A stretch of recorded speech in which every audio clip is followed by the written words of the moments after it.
যিনি সকল নবীদের সেরা নবী, যিনি সকল নবীদের সেরা নবী, আমার নবী মুহাম্মদ ধরে ভুবনে উদয় হলো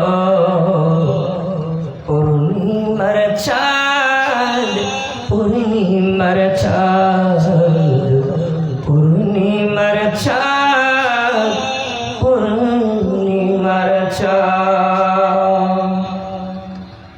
ঐতিহ্যবাহী বোয়ালখালী থানার অন্তর্গত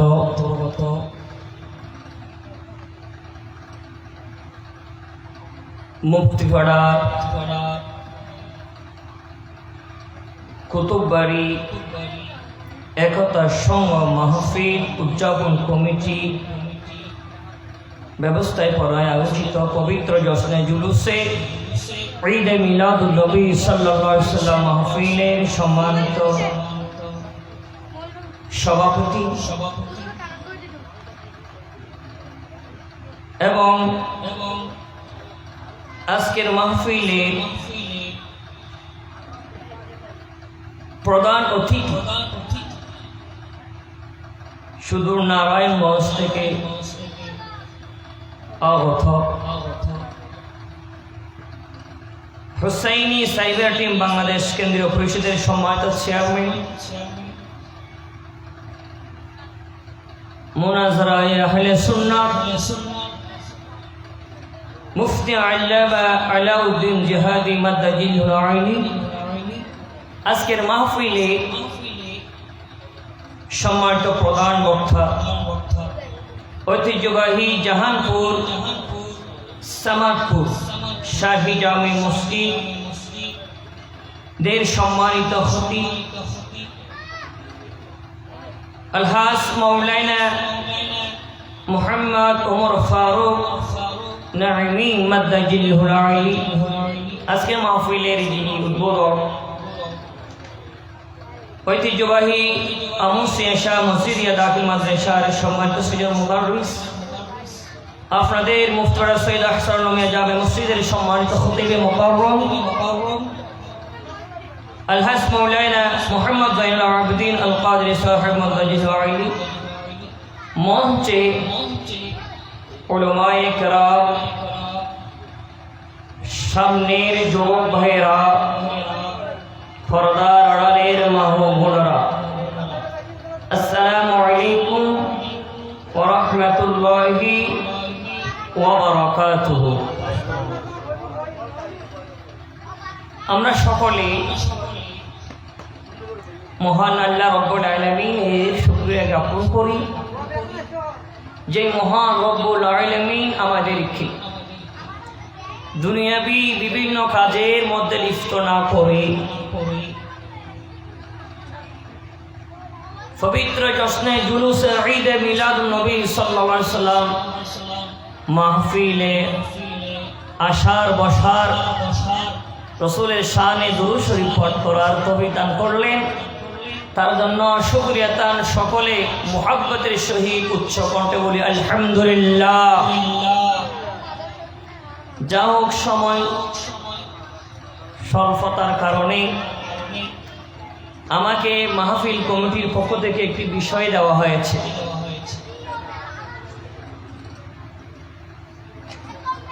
বিষয়টি হল হুজুর পূর্ণ রাসূল করিম সাল্লাল্লাহু আলাইহি ওয়াসাল্লামের মদিনা সনদের গুরুত্ব এবং বিদায় হজ্জের ভাষণের গুরুত্ব। খুব সুন্দর বিষয়। মাহফিল পরিচালনা কমিটি এবং কুতুববাড়ি একতা সংঘ মাহফিল উদযাপন কমিটি ভাইদেরকে আমি মুবারকবাদ জানাচ্ছি সুন্দর বিষয় নির্ধারণ করার জন্য, এবং যারা এত সুন্দর পরিবেশ সৃষ্টি করে মাহফিলের উপহার দিয়েছেন, আমি সকলের কৃতজ্ঞতা প্রকাশ করছি। এবং তাদের মঙ্গল কামনা করি আল্লাহ রাব্বুল আলামিন যেন তাদের সমস্ত কাজে বরকত দান করে। সকলে বলি আমিন। সম্মানিত উপস্থিতি, আমি আমার বিষয়ে ঢুকে যাচ্ছি। আল্লাহ রাব্বুল আলামিনের মাহবুব নবী সরকারে দো আলম হুজুর পূর্ণ রাসূল করিম সাল্লাল্লাহু আলাইহি ওয়াসাল্লাম যখন মক্কা থেকে মদিনায় হিজরত করলেন, একটু ভালো করে এদিকে খেয়াল করবেন, মনোযোগ দেওয়ার জন্য চেষ্টা করবেন। অল্প সময়ে অল্প কথা বলে আমার বক্তব্য আমি ইতি টানব, গভীর মনোযোগ সহকারে শোনা দরকার হবে আমাদের। কারণ আমরা মাহফিল শুনি কিন্তু আমল করতে কিন্তু কম চাই। তাই আমি মাহফিলের শুরুতে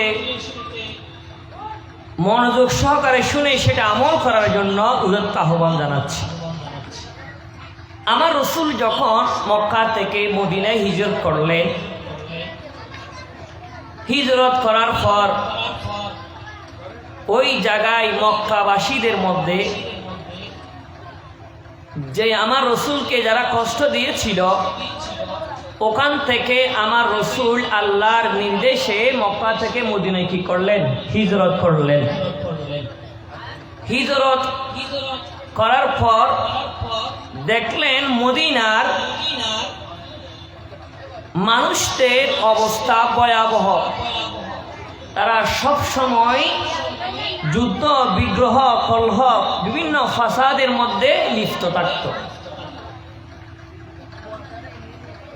আমার রাসূল সরকারে দো আলম সাল্লাল্লাহু আলাইহি সাল্লাম যখন মদিনায়, সবাই আমার রাসূলকে বিশ্বাস করে বিভিন্ন কাজের জন্য আমার রাসূলের কাছে আসতেন। সকল বলি সুবহানাল্লাহ। তাদের এই কলহ, যুদ্ধ, বিগ্রহ এগুলা ফয়সালা করতেন কে? আল্লাহ রাসূল। সকল বলি সুবহানাল্লাহ। সবাই আমার রাসূলকে এক বাক্যে মেনে নিলেন। বিশেষ করে বনু আউস এবং বনু খাসরাস দুই পুত্র সবচাইতে বেশি ঝগড়ার মধ্যে, বিভিন্ন কলহের মধ্যে লিপ্ত থাকত। তারা উভয় পক্ষে গোত্রের মানুষেরা আমার রাসূলকে সাদর সম্ভাষণ জানিয়ে তারা মেনে নিয়েছেন। সকল বলি সুবহানাল্লাহ। আমার রাসূল যখন 622 খ্রিস্টাব্দে, কত খ্রিস্টাব্দে একটু বলবেন, কথা বলবেন, একটু হেল্প করবেন, আমাদেরও কথা বলতে কি হবে? সুবিধা হবে।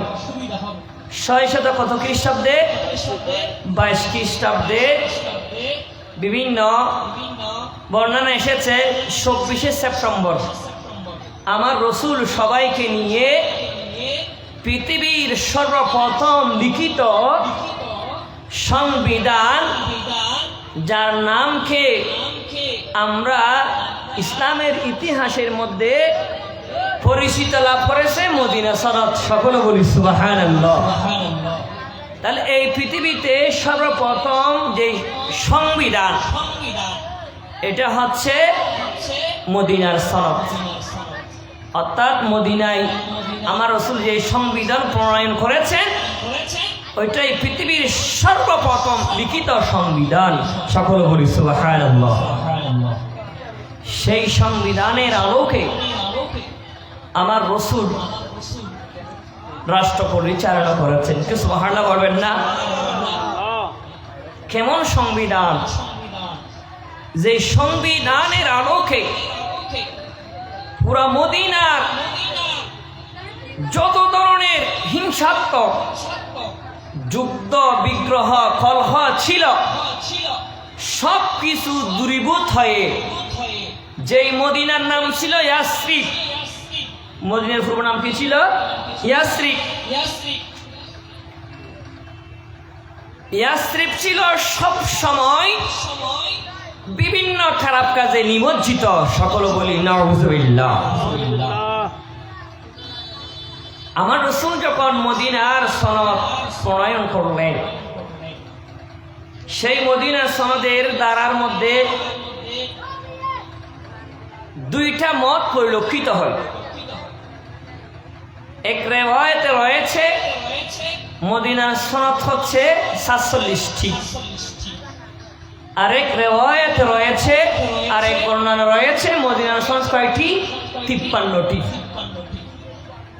এতগুলি মদিনার সনদের মধ্যে অল্প সময়ে সব তো আর মদিনা সনদের কথা বলা সম্ভব নয়, বিশাল একটা বিষয়। আমার রাসূল মদিনা সনদের মধ্যে যে বিষয়টা সর্বপ্রথম নোট করলেন সেটা হচ্ছে মদিনার রাষ্ট্রের সব জাতির মানুষ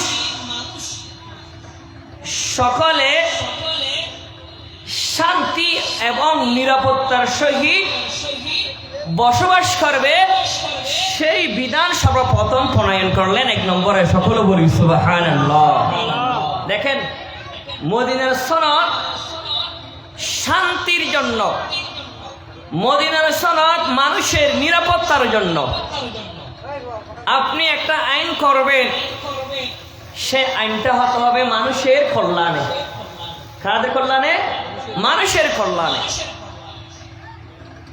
মানুষ আপনার রাষ্ট্রে মুসলিমও হতে পারে, বেঈমান হতে পারে, ইহুদিও হতে পারে, নসরাও হতে পারে। একটা রাষ্ট্রে বিভিন্ন ধরনের মানুষ কি করতে পারে? বসবাস করতে পারে। আমার রাসূল সর্বপ্রথম এই মদিনার সকলের শান্তি এবং নিরাপত্তার বিধান প্রণয়ন করলেন। সকলে বলি সুবহানাল্লাহ। আমার রাসূল দৌজানের বাদশা নবী এলান করলেন, ওয়াকুনু ইখওয়ানা, আজকে থেকে তোমরা পরস্পর ভাই ভাই। সকলে বলি সুবহানাল্লাহ। সরকারে দরইলম দৌজানের বাদশা নবী এক নম্বর বিধানের মাধ্যমে মদিনার সনদের দ্বারার মাধ্যমে শান্তি প্রতিষ্ঠা করলেন। আমার রাসূল সকলের মধ্যে ভেদাভেদ ভুলে গিয়ে আপনার পাশে বেঈমান থাকবে, ইহুদি খ্রিস্টান নসরা থাকবে, আপনি মুসলমান ঈমানদার থাকবে। আমার রাসূল বিধান নাজিল করলেন, তোমরা যার যার জায়গায় বসবাস করবা। হিন্দুরা মুসলমানের উপর আক্রমণ করবে না, মুসলমানরা হিন্দুদের উপর আক্রমণ করবে না, মুমিনরা ইহুদিদের উপর আক্রমণ করবে না, ইহুদিরা মুমিনের উপর আক্রমণ করবে না। সকল বলি সুবহানাল্লাহ। আমার রাসূল দৌজানের বাদশা নবী মদিনা সনদের 2 নম্বরে যেই জিনিসটা নোট করেছেন সেটা হচ্ছে আমার রাসূল মদিনার প্রত্যেক জাতির ধর্মীয় স্বাধীনতা এবং ধর্ম পরিবর্তন বাধা প্রদান না করার বিধানটা নোট করলেন। সকলে বলি সুবহানাল্লাহ। প্রিয় হাজিরিন, আমার রাসূল মদিনা সনদের মাধ্যমে পৃথিবীর মধ্যে জাতিদেরকে, উম্মতদেরকে এমন একটা বিষয় শিক্ষা দিলেন, উম্মত তোমরা বিভিন্ন জাতি, বিভিন্ন ভেদাভেদ তোমাদের মধ্যে আছে, তোমরা কেহ মুমিন কেহ বেঈমান। মুসলমানরা মুসলমানদের ধর্ম পালন করবে, ইহুদিরা ইহুদির ধর্ম পালন করবে, হিন্দুরা হিন্দুর ধর্ম পালন করবে। বেঈমানরা রয়েছে, বেঈমানরা নসরা, যার যার যে ধরনের ধর্ম রয়েছে তাদের আপন ধর্ম তারা পালন করবে। কিন্তু কেহ কাউকে ধর্মের উপর বাড়াবাড়ি করে, কারো উপর অত্যাচার করে, ধর্মের প্রতি নিজের ধর্মের প্রতি আহ্বান করে, বাড়াবাড়ি করে, জোর জবরদস্তি করে, কোনো ধরনের ঝগড়া বিবাদের সৃষ্টি করা যাবে না। সকল বলি সুবহানাল্লাহ। প্রিয় হাজিরিন, আমার রাসূল জানিয়ে দিলেন, কোন বেঈমান যদি, কোন মুসলিম যদি স্বেচ্ছায় যদি ইসলাম ধর্মকে রিসার্চ করে, ইসলাম ধর্ম হচ্ছে মানবতার ধর্ম, শান্তির ধর্ম, এই ধর্মের কথা শুনে রিসার্চ করে কোন বেঈমান যদি ইসলাম গ্রহণ করতে চায়, তাহলে তাকে কোনো ব্যক্তি বাধা প্রদান করতে পারবে না। সকলে বলি সুবহানাল্লাহ। প্রিয় হাজিরিন, আল্লাহ রাব্বুল আলামিন এই মদিনা সনদের বিষয়ে ইসলামের মধ্যে কোনো বাড়াবাড়ি নাই, ইসলামের মধ্যে কোনো জবরদস্তি নাই। যারা যারা ধর্ম সে পালন করবে, আপনাকে যদি আক্রমণ না করে আপনি আক্রমণ করতে পারবেন না। সকলে বলি সুবহানাল্লাহ। আমার আল্লাহ রাব্বুল আলামিন সূরা বাকারা শরীফের 256 নম্বর আয়াতের মধ্যে এলান করলেন, লা ইকরাহা ফিদ্দীন قد تبين الرشد من الغي فمن يكفر بالطاغوت ويؤمن بالله فقد استمسك بالعروة الوثقى لا انفصام لها والله سميع عليم। সকল বলি মারহাবা।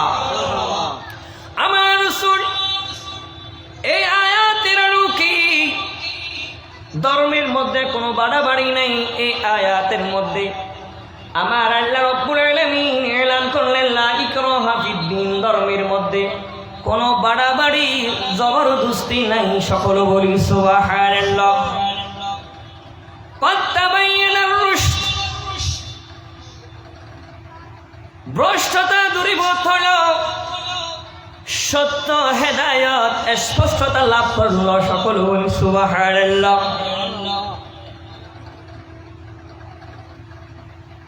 قد تبين الرشد فمن يكفر بالطاغوت ويؤمن بالله, যে ব্যক্তি তাগুতকে অস্বীকার করলো, আল্লাহর প্রতি ঈমান আনলো, ফাকাদ ইসতামসাকা বিল উরওয়াতিল ওয়াসকা, সেই ব্যক্তি অবশ্যই অবশ্যই রশিকে আঁকড়ে ধরল। সকল বলি সুবহানাল্লাহ। আল্লাহ রশিকে আঁকড়ে ধরল, আল্লাহর প্রতি ঈমান আনলো, রাসূলের প্রতি ঈমান আনলো। লা ইনফিসাম লাহা, এই রশি যারা আঁকড়ে ধরেছে তারা কখনোই তা হতে বিচ্ছিন্ন হবে না। সকল বলি সুবহানাল্লাহ। ইন্নাল্লাহা সামিউন আলিম, নিশ্চয় আল্লাহ সর্বশ্রোতা এবং সর্বজ্ঞ। সকল বলি সুবহানাল্লাহ। আমরা যা কিছু করি না কেন সব কিছু আল্লাহ জানেন কি জানে না? জানেন। এই যে মদিনা, তখন তার নাম ছিল ইয়াসরিব। আমার রাসূল যখন ওখানে পদার্পণ করলেন, মদিনা শরীফ নির্মাণ করলেন, তখন ইয়াসরিবের নাম হয় কি? মদিনা। সকলে বলি সুবহানাল্লাহ। আজকে মদিনা দামি কি দামি না? মদিনার এত দাম কেন? কারণ মদিনার মধ্যে আমার রাসূলের ছোঁয়া লেগেছে। সকলে বলি সুবহানাল্লাহ। যেই জায়গায় আমার রাসূলের ছোঁয়া লেগেছে সেটা স্বর্ণে কি হয়েছে? পরিণত হয়েছে। একটু আওয়াজ বলি সুবহানাল্লাহ। এই জন্য শায়ের খুব সুন্দর করে বলেছে, ইয়াসরিব নামে ছিলা তুমি অলক্ষণের দেশ। সবাই আমার মুখে মুখে মুহাব্বতের সহিত পড়বেন। ইয়াসরিব নামে ছিলা তুমি অলক্ষণের দেশ, বড়ই মারাত্মক যে ছিল তোমার পরিবেশ। ঠিক কিনা বলুন? ইয়াসরিব নামে ছিলা তুমি অলক্ষণের দেশ, বড়ই মারাত্মক যে ছিল তোমার পরিবেশ। ইয়াসরিব নামে ছিল তুমি অলক্ষণের দেশ, বড়ই মারাত্মক যে ছিল তোমার পরিবেশ। নবীর ছোঁয়া পেয়ে হলে সোনার মদিনা, নবীর ছোঁয়া পেয়ে হলে সোনার মদিনা। সব বলিব কিন্তু তোমায় ভুলতে পারি না, সব বলিব কিন্তু তোমায় ভুলতে পারি না। বলিনি বলবো না বলতে পারি না, বলিনি বলবো না বলতে পারি না। সব বলিব কিন্তু তোমায় ভুলতে পারি না, সব বলিব কিন্তু তোমায় ভুলতে পারি না। সোনার মদিনা আমার প্রাণের মদিনা, সোনার মদিনা আমার প্রাণের মদিনা। সব বলিব কিন্তু তোমায় বলতে পারি না, সব বলিব কিন্তু তোমায় বলতে পারি না। আর সম আল্লাহর সে দামি তুমি হাও, খোদার সৃষ্টিতে তুমি শ্রেষ্ঠ ভূমি হাও। ঠিক কিনা বলুন? আর সম আল্লাহর সে দামি তুমি হাও, খোদার সৃষ্টিতে তুমি শ্রেষ্ঠ ভূমি হাও। তোমার বুকে শুয়ে আছে শাহে মদিনা, তোমার বুকে শুয়ে আছেন শাহে মদিনা। সব বলিব কিন্তু তোমায় ভুলতে পারি না, সব বলিব কিন্তু তোমায় ভুলতে পারি না। সোনার মদিনা আমার প্রাণের মদিনা, সব বলিব কিন্তু তোমায় ভুলতে পারি না, সব বলিব কিন্তু তোমায় বলতে পারি না। তোমার বুকে আমার নবী কদম পড়েছে, তোমার বুকে আমার নবী কদম পড়েছে। জিবরাইল আমিন সদাই তোমার বুকে এসেছে। ঠিক কিনা বলুন? তোমার বুকে আমার নবীর কদম লেগেছে, তোমার বুকে আমার নবীর কদম লেগেছে। তোমার বুকে জিবরাইল আমিন সদাই এসেছে। আশিক বলে কেমন করে যাব মদিনা, আশিক বলে কেমন করে যাব মদিনা। সব বলিব কিন্তু তোমায় বলতে পারি না, সব বলিব কিন্তু তোমায় বলতে পারি না। বলিনি বলবো না বলতে পারি না, বলিনি বলবো না বলতে পারি না। সব বলিব কিন্তু তোমায় বলতে পারি না। সকলে বলে মারহাবা। এই শেয়ারের মাধ্যমে, এই গজলের মাধ্যমে আমার রসুল মদিনার শরীফের মধ্যে ইয়াসরিবকে আমার রসুল যখন মদিনায় পদার্পণ করলেন, মদিনায় হিজরত করলেন, আমার রসুল সাল্লাল্লাহু আলাইহি ওয়াসাল্লামের ছোঁয়ায় কি কি পরিবর্তন হয়েছে শায়ের সুন্দর করে এই কবিতার মধ্যে উপস্থাপন করেছেন। সকল বলি সুবহানাল্লাহ।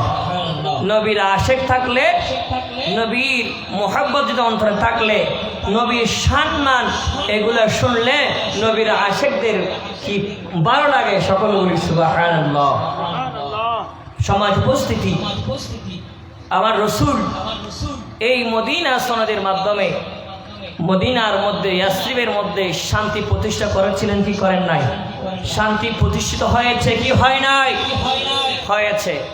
আজকে যদি এই পৃথিবীর মধ্যে প্রত্যেকটা সমাজে, প্রত্যেকটা রাষ্ট্রে, প্রত্যেকটা কান্ট্রিতে আপনার পারিবারিক জীবনে, সামাজিক জীবনে, রাষ্ট্রীয় জীবনে মদিনা সনদের যদি আজকে যদি কি থাকতো, মদিনা সনদের যেই বিধান, সেই বিধান যদি আজকে সমাজে জারি থাকতো, সেই বিধান যদি আজকে রাষ্ট্রের মধ্যে জারি থাকতো, আজকে রাষ্ট্রে বিভিন্ন কলহে, বিভিন্ন ধরনের খারাপ কাজে আজকে নিমজ্জিত হওয়ার সুযোগ কখনো পেত না। আজকে আমরা আসল জায়গা থেকে সরে গিয়ে নিজের বানানো, নিজের ইচ্ছা মতে যা ইচ্ছা সেই রকম আজকে আমরা সংবিধান প্রণয়ন করে আমরা আমাদের মতো করে পরিচালিত করি, যার কারণে আজকে রাষ্ট্রে সমাজে শান্তি নাই। ঠিক না বলুন? প্রিয় হাজির, আমাদের সরকারে দোয়াইলাম হুজুর পূর্ণ রাসূল করিম সাল্লাল্লাহু আলাইহি ওয়াসাল্লামের পথ ব্যতীত বিকল্প কোনো পথ আমাদের জন্য নেই। রাসূলের আদর্শই আমাদের জন্য হবে সর্ব উৎকৃষ্ট সর্বোত্তম আদর্শ। প্রিয় হাজির, রাসূলের আদর্শ যদি আপনি ধরেন, রাসূলের আদর্শ, রাসূলের সুন্নাত যদি আপনি ধরেন, আপনি মানেন, তাহলে আপনি কখনো পথভ্রষ্ট হবে না। আমাকে এই বিষয়ের পাশাপাশি আরেকটা বিষয় দিয়েছেন, সেই বিষয়টা হচ্ছে আমার রাসূলের বিদায় হজ্জের ভাষণের গুরুত্ব।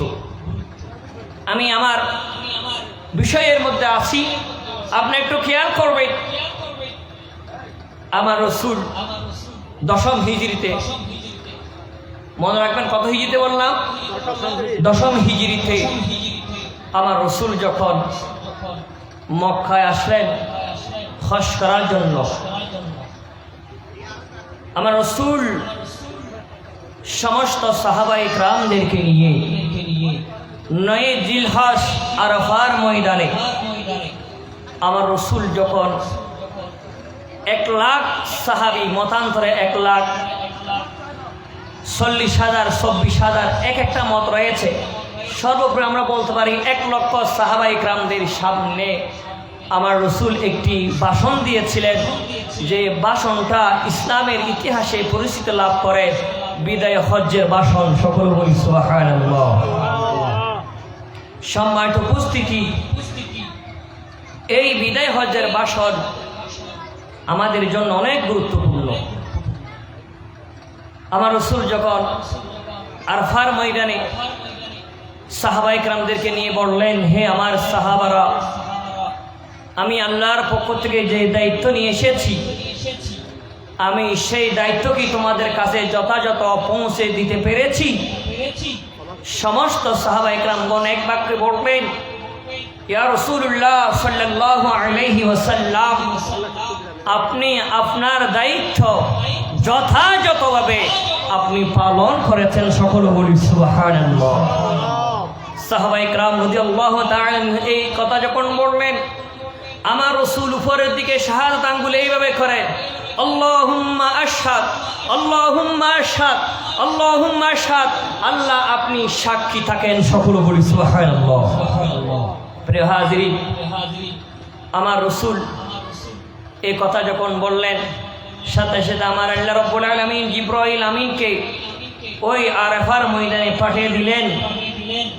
আমার আল্লাহ আমার রাসূলের উপর নাজিল করলেন, আউযু বিল্লাহি মিনাশ শাইতানির রাজীম, বিসমিল্লাহির রাহমানির রাহিম, আল ইয়াওমা আকমালতু লাকুম দীনাকুম ওয়া আতমামতু আলাইকুম নি'মাতি ওয়া রাদিতু লাকুমুল ইসলাম দীনা।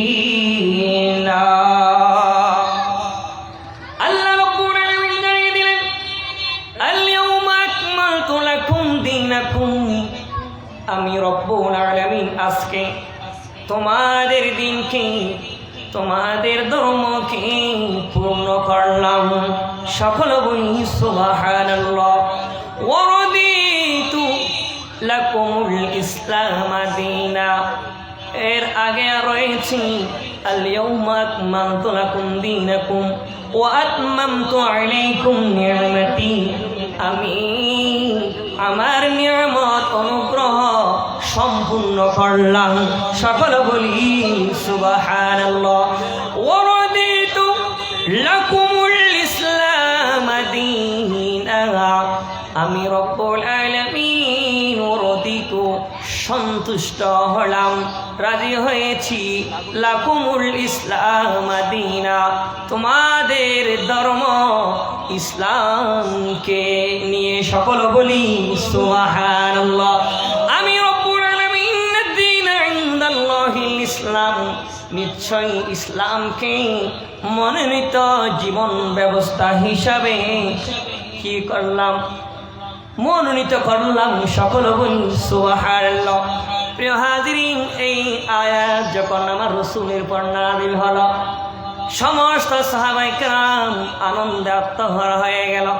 সবাই খুশিতে, তারা খুশির মধ্যে ডুবে যাচ্ছেন। এমন সময়ের মধ্যে আরাফার ময়দানে মাঠের কোনায় হু হু করে একজন ব্যক্তির আওয়াজ শোনা যাচ্ছে। সকল বলি সুবহানাল্লাহ। প্রিয় হাজিরিন, সবাই যখন কান্নার আওয়াজ শুনলেন, সাথে সাথে সবাই তার দিকে লক্ষ্য করলেন।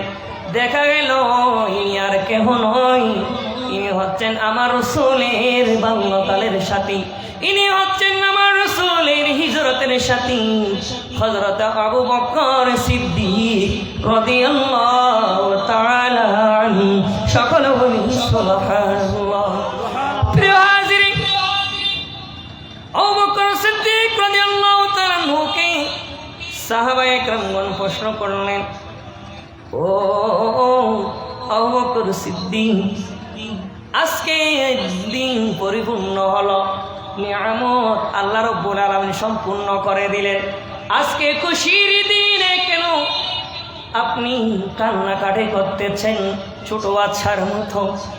এই কথা যখন বললেন, হযরত আবু বকর সিদ্দিক রাদিয়াল্লাহু তাআলা উত্তর করলেন, তোমরা হাসতেছ, কিন্তু আমি আবু বকর সিদ্দিক হাসতে পারলাম না। এই জন্য, কারণ আল্লাহ রাব্বুল আলামিন যখন দিনকে পরিপূর্ণ করে দিলেন, নিয়ামতকে যখন সম্পূর্ণ করে দিলেন, আমার রাসূলের যে দায়িত্ব, আল্লাহর পক্ষ থেকে যে দায়িত্ব নিয়ে পৃথিবীর মধ্যে শুভ আগমন করেছেন, সেই দায়িত্ব যখন সম্পূর্ণ হয়ে গেল, আমার রাসূল আর পৃথিবীতে থাকবে না, আল্লাহর দরবারে চলে যাবেন। সকল বলি সুবহানাল্লাহ, সুবহানাল্লাহ। এই কথা শোনার সাথে সাথে সমস্ত সাহাবায়ে কেরাম রাদিয়াল্লাহু তাআলা আনহুম এরা আবার যে খুশি ছিল, সমস্ত খুশি দূরীভূত হয়ে গেল। তারা কান্নাকাটির মধ্যে রয়েছেন, মাটির মধ্যে গড়াগড়ি করতেছেন, আমার রাসূলের জন্য কান্নাকাটি করতেছেন। সকল বলি সুবহানাল্লাহ। আমার রাসূল সাহাবায়ে কেরামদেরকে ডাক দিয়ে বললেন, ও আমার সাহাবারা, তোমাদেরকে আমি জানিয়ে দিতে চাই, আমি রাসূল আজকে এই বিদায় হজ্জের ভাষণে বলে দিতে চাই, লাউ তাদিল্লু মা তামাসসাকতুম বিহিমা কিতাবাল্লাহি ওয়া সুন্নাত রাসূলিহি। সকল বলি সুবহানাল্লাহ। আমার রাসূল বললেন, লাউ তাদিল্লু, তোমরা পথভ্রষ্ট হবে না, তোমরা গুমরাহী হবে না যতক্ষণ পর্যন্ত আমি রাসূলের দুইটা জিনিস আমি রেখে যাচ্ছি, তোমরা এই দুইটা জিনিসকে আঁকড়ে ধরবা। আমি রাসূল ঘোষণা দিয়ে যাচ্ছি, তোমরা কখনো পথভ্রষ্ট হবে না। সকল বলি সুবহানাল্লাহ। একটা হলো কিতাব আল্লাহ, আল্লাহর কিতাব, ও সুন্নাত রাসূলিহি, আমি রাসূলের সুন্নাত, আমি রাসূলের আদর্শ যদি তোমাদের মধ্যে থাকে, আল্লাহর বিধান, আল্লাহর কোরআন যদি তোমাদের মধ্যে থাকে, তোমরা কখনো পথভ্রষ্ট হবে না। আমার রাসূল জানিয়ে দিতে চেয়েছেন, আমি রাসূলের লিখে যাওয়া আল্লাহর কোরআন এবং আমি রসুলের সুন্নত যখন তোমরা আঁকড়ে ধরবা, আমি রসুল তোমাদের সাথে রয়েছি। সকল বলি সুবহানাল্লাহ। नारे तकबीर, আল্লাহু আকবার। नारे रिसालत, ইয়া রাসূলুল্লাহ, नारे गौसिया, ইয়া গৌসুল আজম মুস্তাফি, अहले सुन्नत वल जमात, জিন্দাবাদ জিন্দাবাদ, आए अहले सुन्नत। মারহাবা মারহাবা।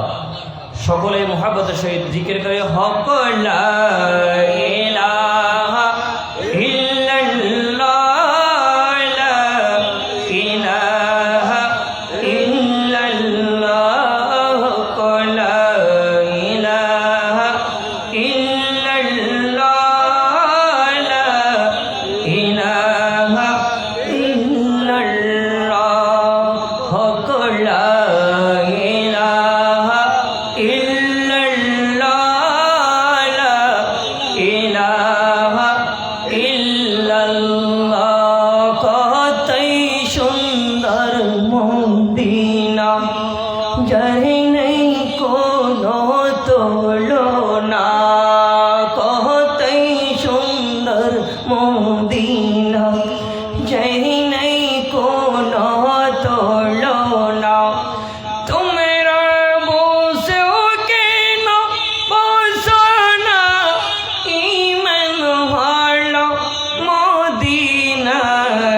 লা ইলাহা ইল্লাল্লাহ, লা ইলাহা ইল্লাল্লাহ, লা ইলাহা ইল্লাল্লাহ, লা ইলাহা ইল্লাল্লাহ, লা ইলাহা ইল্লাল্লাহ, মুহাম্মাদুর রাসূলুল্লাহ সাল্লাল্লাহু তাআলা আলাইহি ওয়াসাল্লাম।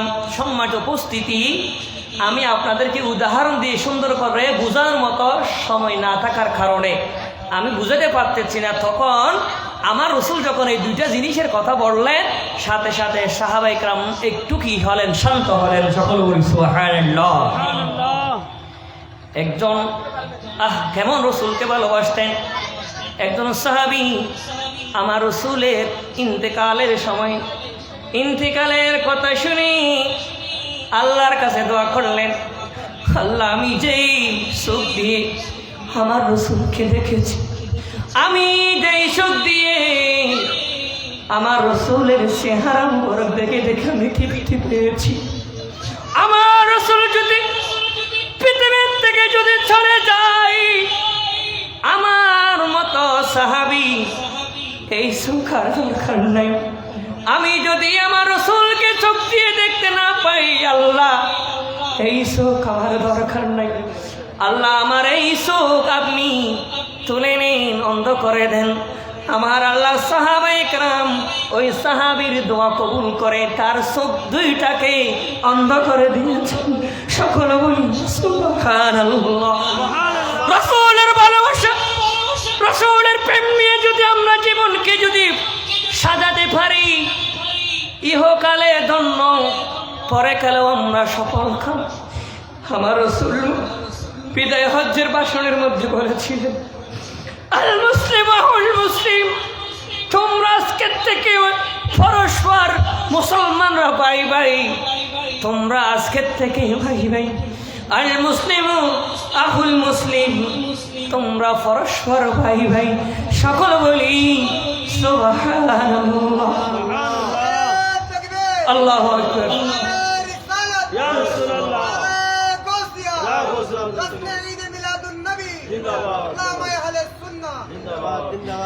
আমার রাসূল বললেন, লা ইয়াসলিমুকু, তোমরা তাকে কি করবে না, জুলুম করবে।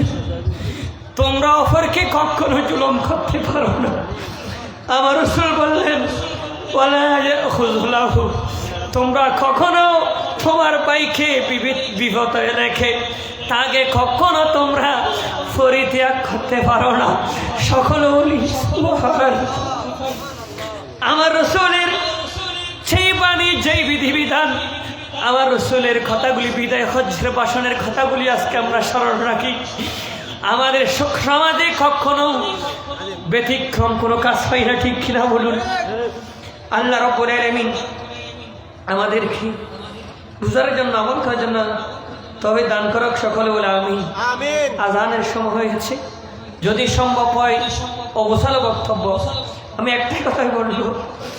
আমার রাসূল আমাদেরকে বিদায় হজ্জের পাশে একটাই কথা বুঝাতে চেয়েছিলেন, আমরা একেবারে ভাই কখনো ভাইয়ের ক্ষতি করতে পারে। আমার রাসূল বলেছেন একজন মুসলমানের জন্য নিকৃষ্ট হওয়ার জন্য এটাই যথেষ্ট, যখন একজন মুসলমান ভাই আর একজন মুসলমান ভাইকে তুচ্ছ করতে চাই। সকলে বলি না আমরা আজকের থেকে এক ভাই আরেক ভাইকে কখনো শুরু করার চেষ্টা করবো না। মুসলমান ভাই আমরা একেবারে ভাই, যে যতটুকু পারি শুধু আমরা সমস্ত ভাইদেরকে সম্মান দিতে শিখব। আমরা কখনো ইসলাম কখনো অপরাধ কাজ করে এটা শিখাই না। ইসলাম মানবতার ধর্ম, সেই ধর্মে কখনো এক ভাই অপর ভাইকে কতল করতে পারে না। সেই ভাই কখনো আরেক ভাইকে ক্ষতিতে নিমজ্জিত ফেলে তাকে বিভিন্ন ধরনের কষ্ট দিতে পারে না, ঠিক কিনা বলুন? আমার রাসূলের এই বিদায় হজ্জের ভাষণে থেকে আমি একটা কথাই বলবো, এই বিদায় হজ্জের ভাষণকে আমরা সামনে রেখে সব সময় এই বিদায় হজ্জের কথাগুলি স্মরণ রেখে জীবন পরিচালিত করার তৌফিক দান করুন। সকলে আসসালামু আলাইকুম ওয়া রাহমাতুল্লাহি ওয়া বারাকাতুহু।